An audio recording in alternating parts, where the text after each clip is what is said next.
Hi friends, welcome to my channel. ఇవాళ బెల్లం తాలికలు ఎలా చేయాలో చూద్దాం రండి.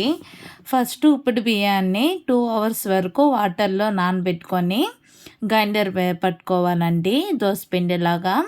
ఇప్పుడు ఒక కడాయి పెట్టుకొని 5 టేబుల్ స్పూన్ ఆయిల్ వేసుకొని మనం రుబ్బి పెట్టుకున్న పిండిని కూడా ఇందులో వేసుకొని కలుపుతూనే ఉండాలండి. నాన్ స్టాప్గా కలుపుతూ ఉండాలండి. ఈ స్పెషల్ డిష్ని వరలక్ష్మి వ్రతం అప్పుడు మరియు వినాయక చవితి రోజు చేసుకుంటారండి. వినాయకుడికి బెల్లం తాలికలు అంటే చాలా ఇష్టం అండి. మీరు బెల్లం తాలికలు ఎప్పుడైనా తిన్నారో లేదో ప్లీజ్ అండి కామెంట్ చేయండి.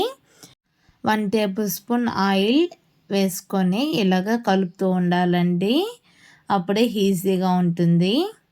ఇప్పుడు ఒక కడాయి పెట్టుకొనేసి 2 టేబుల్ స్పూన్ ఆయిల్ వేసుకొని ముంత మామిడి, ద్రాక్ష, ఎండు కొబ్బరి అన్నీ వేసుకొని ఫ్రై చేసుకోవాలండి. పక్కన పెట్టుకుందాం. పిండి ఈ విధంగా ముద్ద అయ్యేంత వరకు కలిపి పక్కన పెట్టుకోవాలండి. మనకి నచ్చిన షేప్లో చేసుకొని 1 లీటర్ వాటర్ని బాయిల్ చేసుకునేటప్పుడు మనం ఆ బాల్స్ని వాటర్లో వేసుకోవాలండి. పక్కన బెల్లాన్ని పాకంలాగా చేసుకొనేసి బాయిల్ అయ్యేటప్పుడు ఫిల్టర్ చేసుకొని పోసుకోవాలండి బెల్లం పాకాన్ని.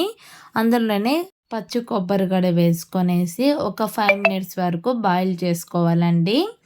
లాస్ట్లో పెప్పర్ కొంచెం శొంఠి వేసుకొని స్టవ్ ఆఫ్ చేసుకోవాలండి.